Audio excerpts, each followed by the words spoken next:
आज जेवायला बाहेर जाऊया. हो जाऊया, पण तू हळू आवाजात पण विचारू शकतोस ना. मगाशी म्हणालो तुला वांग्याचं भरीत कर. अरे मग जरा हळू बोल. नाही आता नाही, मी आता राधा वाचतोय. अरे मग चिडतोयस कशाला? चिडलोय मी? काय ना, देवाने आम्हाला मोठा घसा देऊन ठेवलाय.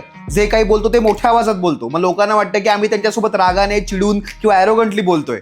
आता काय करावं आमच्यासारख्या मोठ्या नरड्याच्या लोकांनी? ऊर्जितम डे 27. समोरचा जर आपल्यासोबत मोठ्या आवाजात बोलतोय तर त्याचा अर्थ तो ॲरोगंटली, रागानेच बोलतोय असा प्रत्येक वेळेस त्याचा अर्थ होत नाही. त्याला सॉफ्टली बोलायचं असतं, पण जरा त्याची आवाजाची पट्टी थोडीशी वरची लागते. म्हणून मग हे असे प्रॉब्लेम्स होतात. दादा काय झालं रे? माझं ब्रेकअप होतंय बहुतेक. का? काय नाही, मी गर्लफ्रेंडशी बोलताना माझा टोन चुकीचा लागला. तिला वाटलं की मी तिला ओरडतोय, तिला अक्कल शिकवतोय, पण माझा आवाजच मोठा आहे. त्याला मी काय करू यार?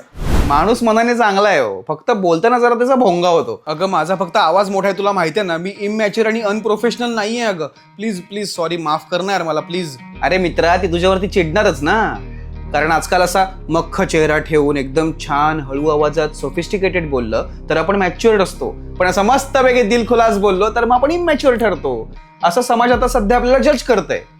मग मी काय करू? माझी ग्रुपमध्ये पण चेष्टा करतात. प्रयत्न कर, आणि जर तुला मोठ्या आवाजात बोलल्याने कोणी जज करत असेल तर त्या मित्रमैत्रिणींना इग्नोर कर. सिंपल.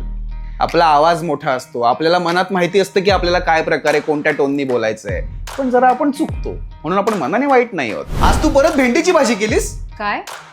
नाही, मी फक्त माझा आवाज मोठा आहे, मी ॲरोगंटली नाही बोलत आहे. मी जस्ट अरे इट्स ओके रे, मला सवय झाली आता तुझ्या मोठ्या आवाजाची. नाही, तुम्ही आवाजावर कंट्रोल ठेवा, पण तुमच्या मोठ्या आवाजाने पूर्ण जगाला त्रास होतोय हा न्यूनगंड मनात ठेवून जगू नका. एकच तर आयुष्य आहे. ऊर्जितम बघा, मनसोक्त जगा. भेटूयात उद्या.